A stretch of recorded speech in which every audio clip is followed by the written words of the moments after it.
Awareness, the final frontier. These are the explorations of Jonathan Robinson and Brian Tom O'Connor.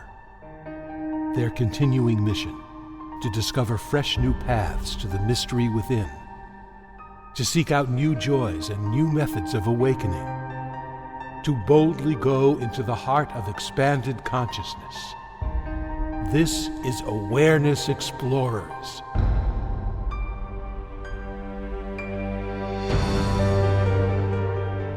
Welcome back, fellow explorers. It's great to have you with us, and thank you for honoring us with your time. We have a lot of good stuff today, talking about a subject called pure experience.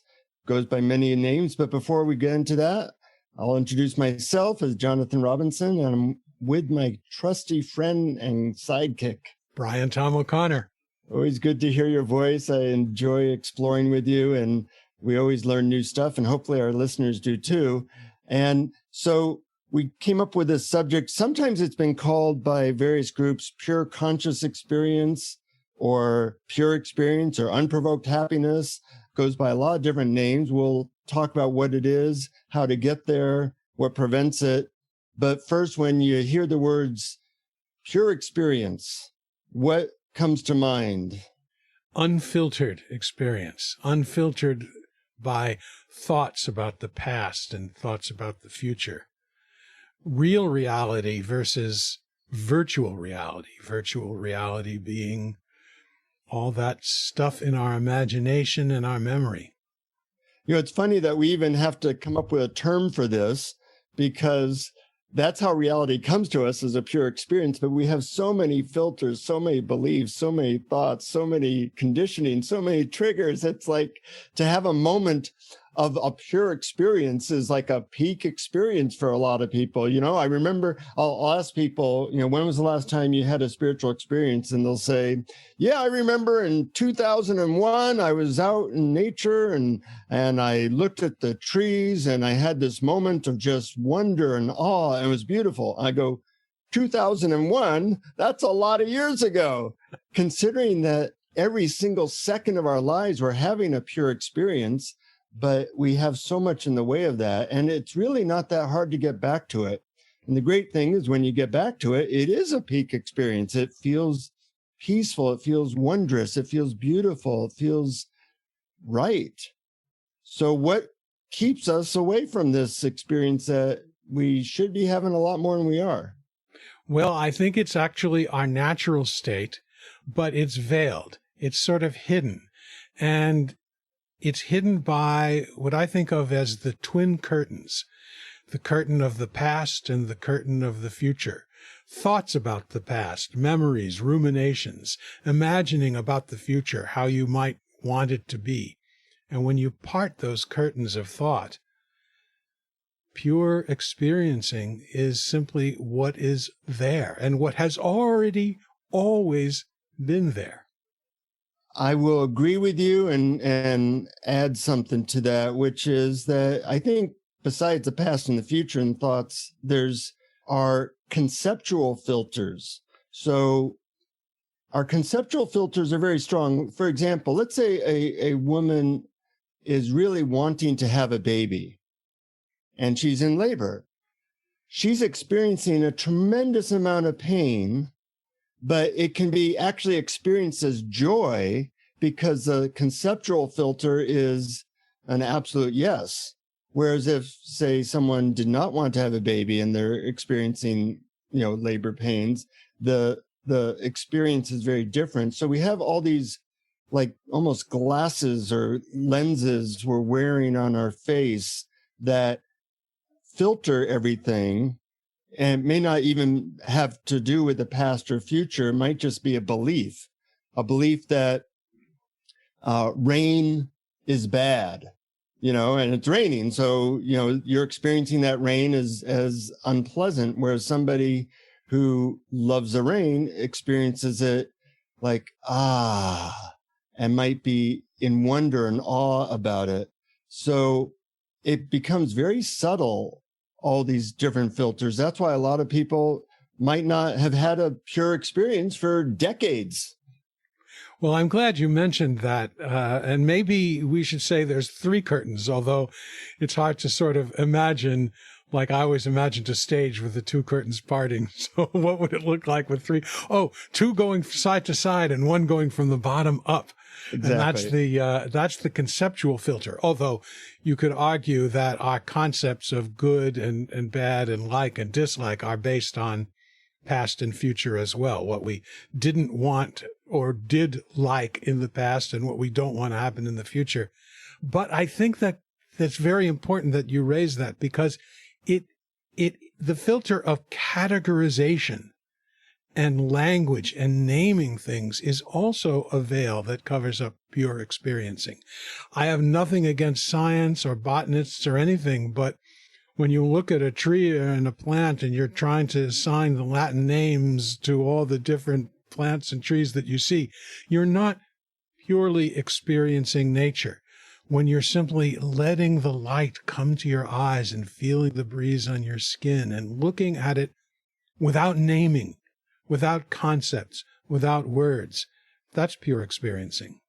Absolutely. And you know what a lot of people do, because they've tasted of this sometime in their life, they had the best pizza, or they were walking in the most beautiful place in Yosemite, and they had this experience of overwhelming beauty and awe of letting go of some of those filters and being fully in the moment, experiencing.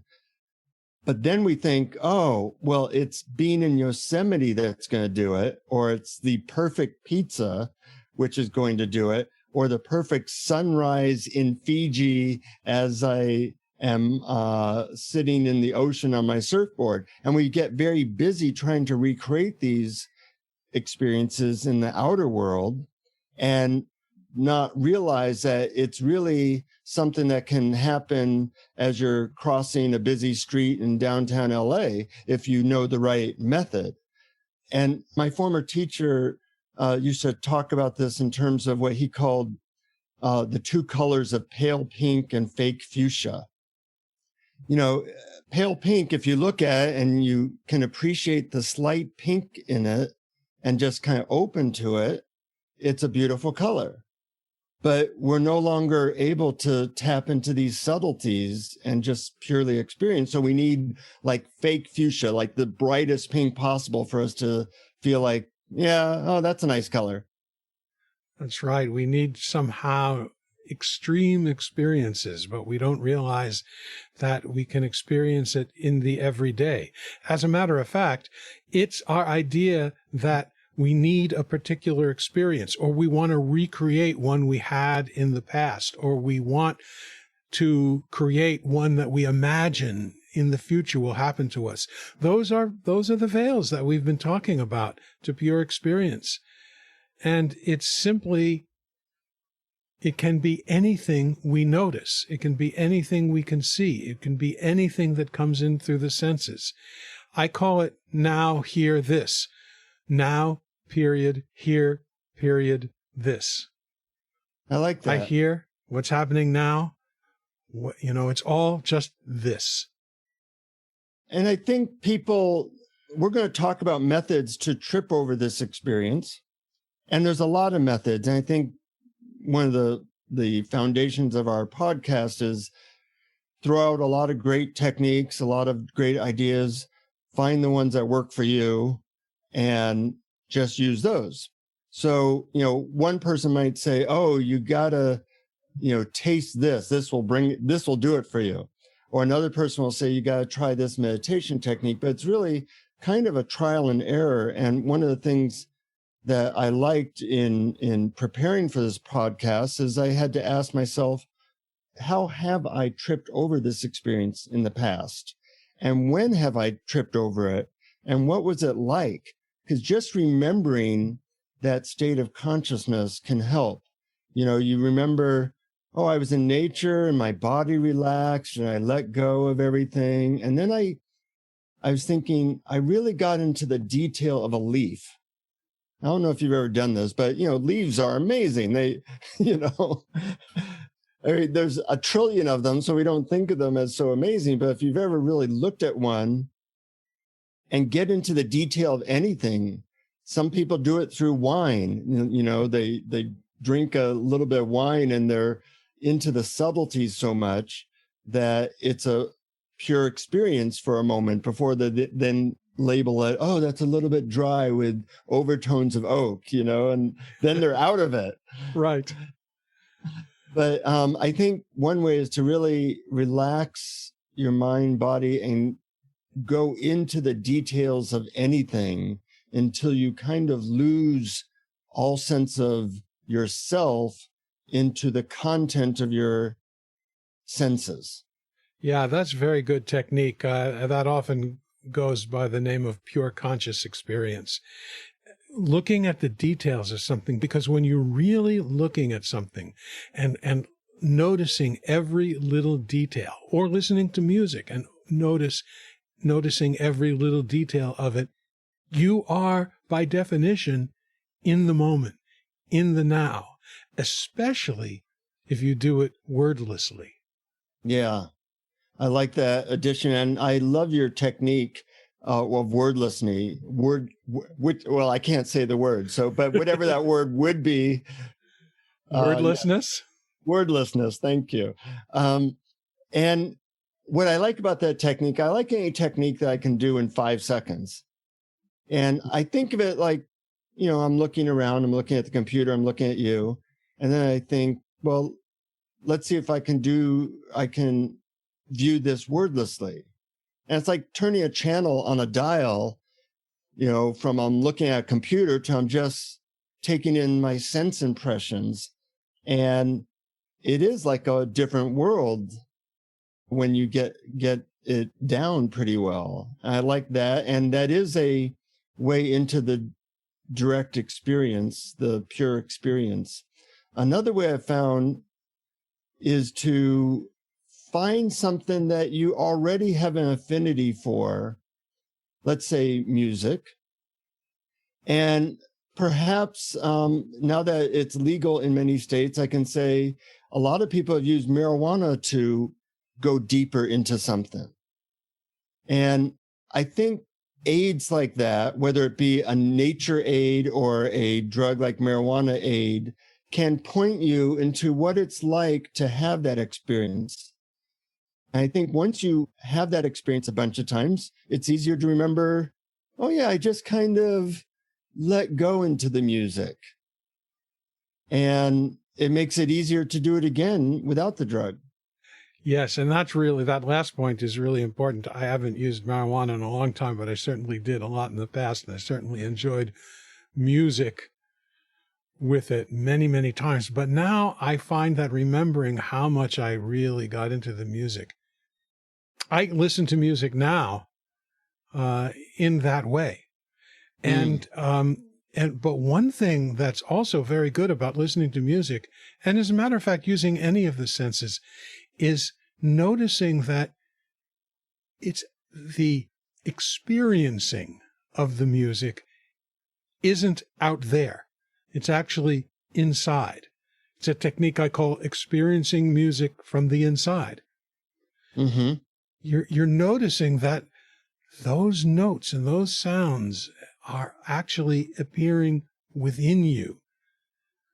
And that's where the experiencing is. Conceptually, it's coming from a speaker or from a performer over there, traveling through the airwaves, coming in. Same with sight. Conceptually, it's light bouncing off things, traveling through space and entering in our eyes. But where's the experiencing actually taking place?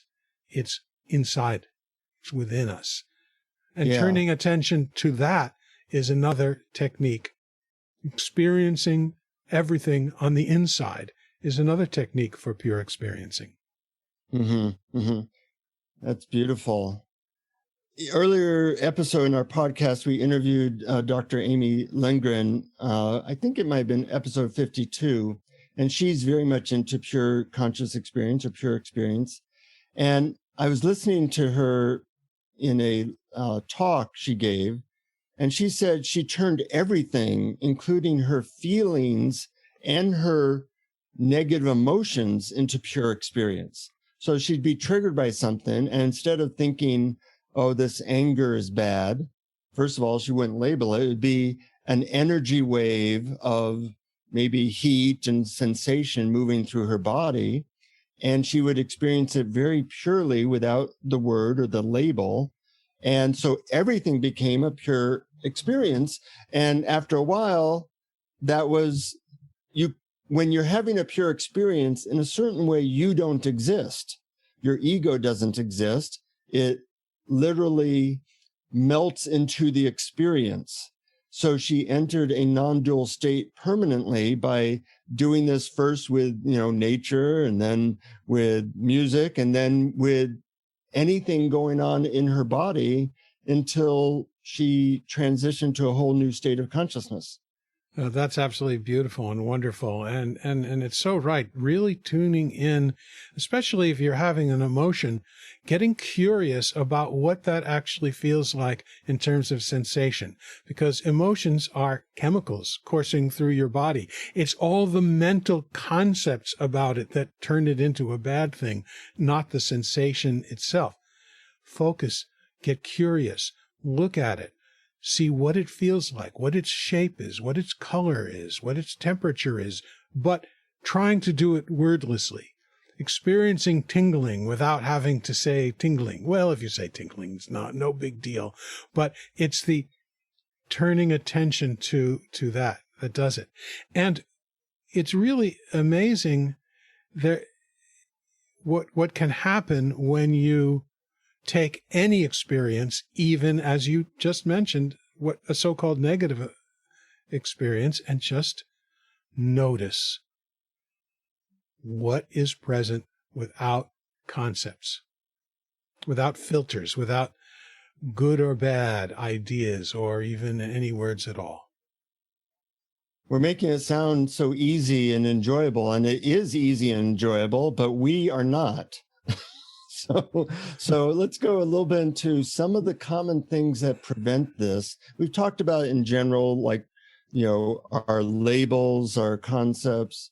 But one of the techniques for getting into pure experience is to simply ask the question, how am I experiencing right now?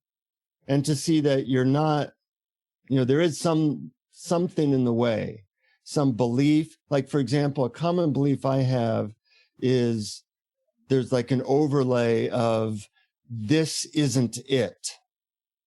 You know what I mean? Like, this, whatever we're doing now isn't quite what I'm trying to get to. But people who have pure experience, or people who are totally awakened, their mantra really is, this is it. This is it exactly as it is. Me moving to do the dishes is as good as it gets. That's like the perfect moment to have a pure experience. And the very subtle concept of this isn't it is like a sea that I'm living in. And I have to recognize it before I can let it go. And so one of my pure conscious experience mantra is, this is it right now. Yes. I really couldn't have said it better. That's so wise. This is it right now. And then there's other beliefs that you can get, that I'm not sure that's the only belief that everybody has, but I think different people have different subtle, very subtle things going on in the background that are filters. And when you start to see that, they can start to melt away. Absolutely. And when you mention beliefs, there are two categories of beliefs. That there are two sentences that, if you simply do not believe these sentences, if you simply see them as totally false, you can have pure conscious experience. And those two sentences are, this shouldn't be happening, and something else should be happening. Mm-hmm. Mm-hmm. Right. It's almost like we don't really commit to this moment. And in fact, I was reading somebody describing how to get to pure conscious experience. I want to read it because I really liked how he put it. He said, commit totally to your sense field, this rich and vibrant and colorful volume of human experience, which includes your thoughts and your body, and even your memory and sensual lusciousness. Really be with that all day long, whenever you can remember to. Be obsessive about this, but in a lighthearted, adventurous way, rather than a drudgery sort of way. Drudgery won't help at all. Inspiration and anything you can do to be inspired does help. And he's talking about his experience. I listened to my favorite music on fantastic headphones, ate my favorite foods and relished them, really paid attention when watching my favorite movies, really enjoyed the feel of driving down the road with my hand on the wheel, my foot on the gas, and the wind in my rapidly vanishing hair, really listening to myself when I played guitar, really listening to people and looking at them when they talked, really listening to the sound of my own voice when I spoke, really feeling what it felt to have a feeling inside my body. Recommit again and again and again and again and again. Make it a way of life. It is your life. You might as well be there for it. Isn't that a beautiful description? That is absolutely wonderful. And listeners, rewind 30 seconds, 60 seconds, and listen to that again. That was so great. What a great description. Beautiful. But, sometimes poetry can point you in that direction. We have gone so far from pure experience that sometimes listening to poetry or good lyrics, a lyric that really touches me is by Todd Agnew. It says, I can see the majesty, he's talking to God, I can see the majesty you have made as I gaze into the eyes of your creatures. I can feel the wind you breathe onto my face, and I'm amazed at the wonder of it all. And I think that lens maybe of wonder or curiosity or just sensual lusciousness is pointing us in that direction. Absolutely. And poetry for me too can often do that. Walt Whitman, really. And a lot of arts. It reminds me of painting. Now, I really love abstract art. A lot of people don't, and if you don't take to abstract art, you can ignore this part. But I love going to museums and galleries and looking at abstract art. And I look at the details of how, it's not a representation of something I can name. It's not a tree. It's not a house. It's paint on canvas, but in particular shapes, with particular blends of colors and many, many different colors, and looking at how they blend into each other, and maybe there's a splatter here and a spot there, but it really can be just beautiful without naming it, without a conceptual idea of what they represent. And then I'll go outside after the museum and I'll look at a sidewalk. Normally you would think of that as something dirty, and I look at it and I see, oh my God, those amazing, beautiful shapes and blendings of colors are there too. And I look at some, wall on a construction site that had a bunch of billboards that were all torn down, and I see this incredible beauty there. And it was looking at art that sort of triggered it and got my eye adjusted to looking at beauty in a different way, not as in, oh, this is a successful image of a thing. No, this is just simple form and shape. And as such, it's beautiful. That's a great description. I have a friend that is a photographer, and she's a really good one. And whenever I spend time with her, she's always taking pictures. And it's helped me to look at things deeper, like, things that I have this part of me that like dismisses everything, that's not it. That's not it, or yeah, it's pretty, whatever. But she'll look at a leaf or a feather with this awe, and it helps to stop me and go, wow, that really is incredible. And just be with it. It's sometimes you have to go through the layers of mind, just get through that's not it, and just be with it and melt with it and commit to that moment. And it's really almost like a contagious virus. You can get it from other people or poets or whatever, photographers, and being willing to catch that virus, a good virus, is, I think, a way in as well, to hang out with people who have that gift. And, whether it be an artist, or it can also be somebody who even appreciates sports. They watch LeBron James and tears come to their eyes of the beauty of him dunking a basketball as he turns around, goes over 3 people and shoots something. And, some people look at that and they go, oh yeah, that's fine. And some people, it really, in a moment, it sparks the amazement, the wonder. And anytime you're close to amazement and wonder and deep beauty, you're knocking on the door of pure experience. Absolutely. And I know exactly what you mean. And I've had that experience in theater. I'm a theater nut, particularly musical theater. I've cried in musical comedy with stories that weren't meant to be moving, just because they were just so beautifully done, so expertly, perfectly rendered. The craftsmanship, the skill, the artistry, and just pure delight. Delight is actually, I think, a spiritual goal or a spiritual experience. Delight is, delight is not just on the surface. It can be deep. Yes. And, there's so many doorways to this, but perhaps the most important doorway is realizing how close it is, realizing that it's not an external thing. It's a state of consciousness. So that, like, when I wake up in my in my bed in the morning, I look at my blanket, the folds going here and there. And that's where I have the experience. I don't have to be I don't have to manipulate anything to get there, other than to just commit to that moment, see the beauty, see the intricacy, and just allow the filters that keep it away to just slowly dissipate, and then have those moments throughout the day if possible. Yeah, absolutely. And don't let the idea that it is a state of consciousness. It is, but it's not a state that's somehow out there that you get and that you bring in. It's something that's actually already here that you simply reveal. It's actually our natural state. Right.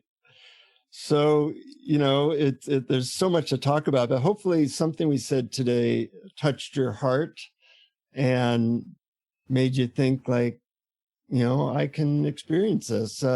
It's also not something where you can really try your way into it. It's more of an allowing your way into it.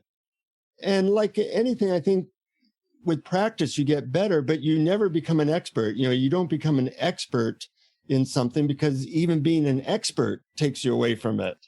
That's right, because then you think and there's actual beauty and pure experience in not knowingness. But I loved when you said that if you catch yourself thinking this is not it and realize this is it. I mean, I think that's such a beautiful summary. And as a matter of fact, I think everybody could actually try that right now. If you're thinking this is not it, that's not the case. This is it right now. You listening, you sitting, you walking, whatever you're doing, this is it right now. Including your feeling that this is not it. Yes, is it? That's right. That's the beautiful paradox of it all. Right. It's like not resisting resistance. So you're resisting. Don't resist the fact that you're resisting, so that you think it's not here now. That's what's here now. I tell people who are very critical of themselves to appreciate how good they are at criticizing themselves, to just take that ability and take a step back and say, even my thinking this isn't it, even my feeling lonely, or even my whatever, the wonder how my body can bring in that feeling and how my mind does all these things, even creating resistance. That's amazing how that happens so automatically. And being able to appreciate that is then the doorway to it being a beautiful experience. Yeah. Awe, wonder, beauty, truth. That's my that's my political party. I believe in awe, wonder, beauty, and truth. That's the policies that I like to convey to the world. Good platform. We'll see. I don't think I could run on that platform for president, but hopefully as a podcaster, it works. Well, you could run, but you may not win, but No. maybe you'll win something else instead. Yeah. So I think we nailed that subject to the extent that you can nail that subject. Any last words about before we do a guided meditation? I think you're right. I think we nailed that subject. Hopefully you take these podcasts, you share them with people, because, if your friends and family are aware of this idea, surrounding yourself with people talking about these ideas and saying, hey, how are you doing with your pure experience? Those reminders are important because we get so many reminders of all the BS in life, the news, Right. Everything going on. And our minds are always reminding us of what we have to do. So, putting a Post-it note of reminder, talking about it with your friends, listening to the podcast, reading poetry, listening to music, whatever, walking in nature with the intention of having a pure experience, all those things help to counterbalance the weight of our minds and society that are taking us downward. Yep. But to take us upward, we have a man named Brian Tom O'Connor who's going to lead us in a meditation. Before you get to that, I just want to put a shout out to our Patreon supporters. You make this possible because we don't make money from this. We are trying to break even, and we really appreciate not just the financial support, but the kind words and the emotional support of people saying, yeah, I'm getting something. And that means a lot to Brian and I. So if you want to become a Patreon supporter and get a bunch of free stuff, guided meditations and products that we normally sell, you get them for free. All that's on our Patreon page at patreon.com/awareness explorers. But now to guide us into a pure experience is the master meditator himself, Brian Tom O'Connor. Thanks so much, Jonathan. All right, here we go.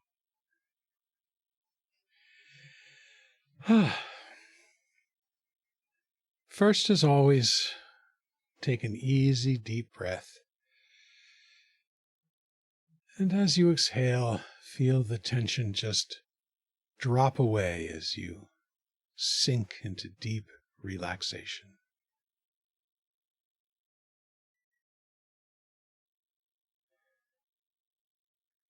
In a little while, I'm going to ask you to open your eyes and pick something beautiful or pleasing to look at. If you're listening or watching on YouTube, I have an image of a painting by Monet on the screen. If not, pause the recording for a moment and pick an object.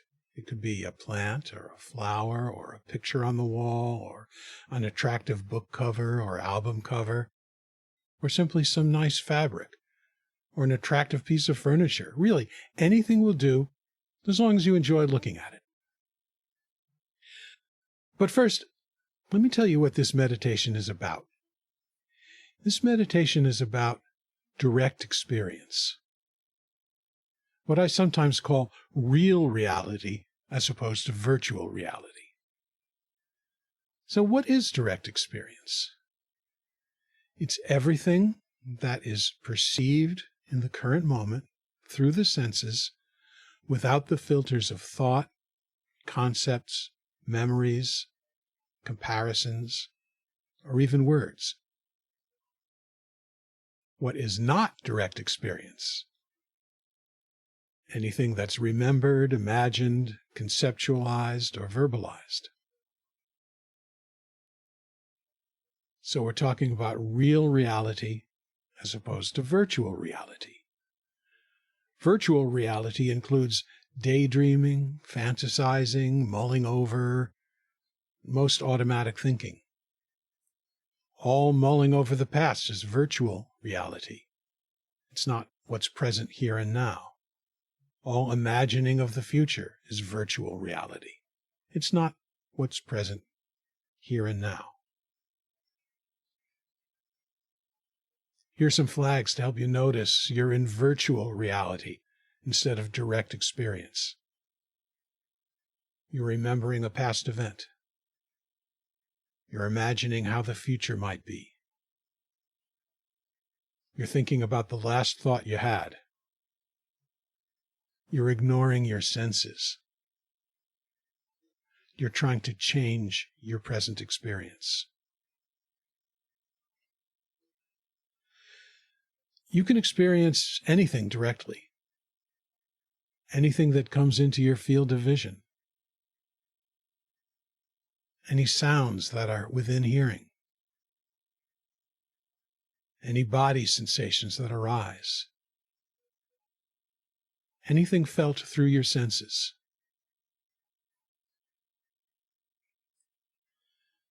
Let's take an inventory right now of what is present in direct experience. You hear the sound of my voice, or perhaps other sounds like birds, wind, traffic. You feel the weight of your body on the chair or floor or bed. Maybe there are other body sensations like a breeze on your skin or a tingling in your hands. If your eyes are open, whatever appears before you.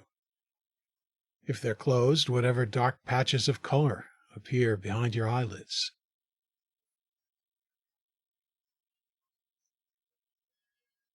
Ask yourself, what am I experiencing right now without the filter of words to describe it?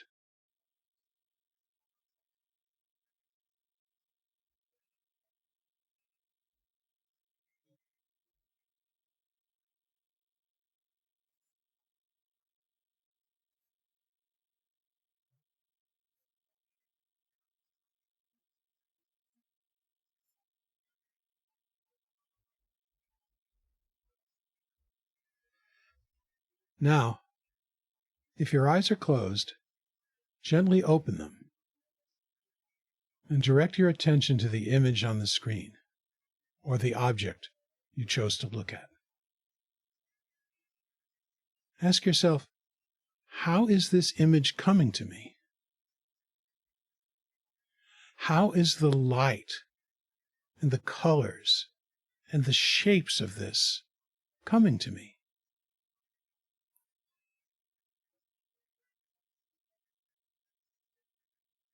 When we look at an object, usually think of our attention going out to the object. But just for now, imagine the object flowing into you through your eyes. The light from the object flowing through space and entering us.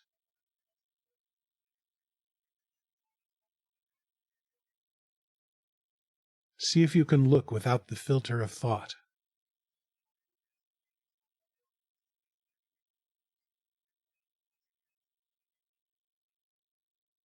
Notice every detail.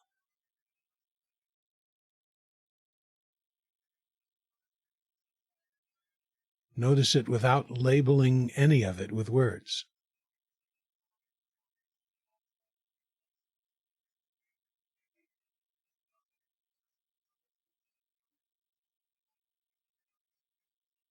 Be as a child experiencing for the first time.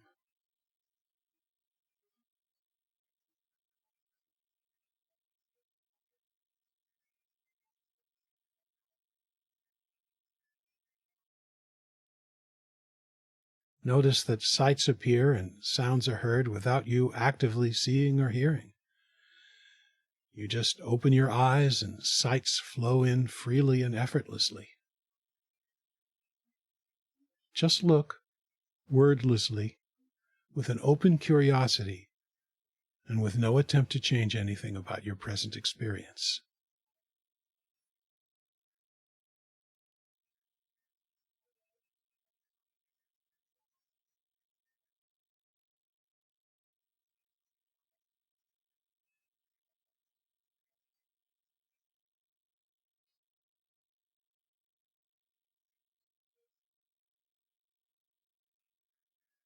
If you like, you can do this again later with music that you love to listen to.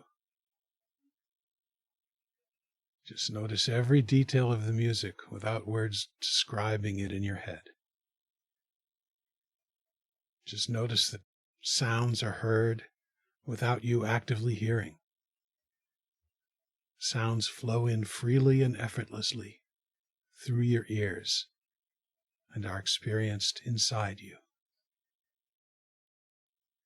Just as the colors and shapes of what you're looking at are flowing into you, and the experiencing of them is happening within you, within that clear, choiceless field of awareness.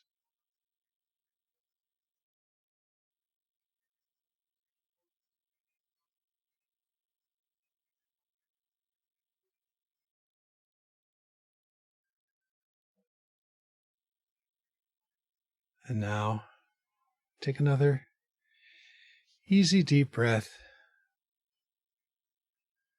and let's rejoin Jonathan. Jonathan disappeared. So, first of all, it's nice to use various senses. First of all, your voice is like butter. It's very nice. And then, of course, the picture you put up or different things in my room. It's funny that we don't talk about this approach to awakening more, being that it's so available. Reality, it's doing its part. We just have to let go enough to appreciate it. That's right. We really just have to get out of the way. And awakening, healing, pure experiencing, enlightenment, unconditional love are just all there right now, already there. When we just step aside with the self that wants to fix and change and plan and remember and imagine. And congratulations to our listeners for being people who have discovered the truth of what you just said and are on the path journeying back home to our heart, to our true nature. And hopefully we provide some inspiration and some connection and some how-to to get back to that, because that's what's really important. Absolutely. So until next time, fellow travelers, feel free to share our podcast. Send us your questions, your experiences. We appreciate your support. And of course, most important, keep exploring. Keep exploring. This is it. Thank you for listening to Awareness Explorers. To learn more, you can check out our website at awarenessexplorers.com. Please subscribe to our podcast on your favorite podcast app. We'd love it if you would post a review. And please share our link on Facebook and with family and friends, because knowing yourself as awareness is the greatest gift you can give yourself or someone you love.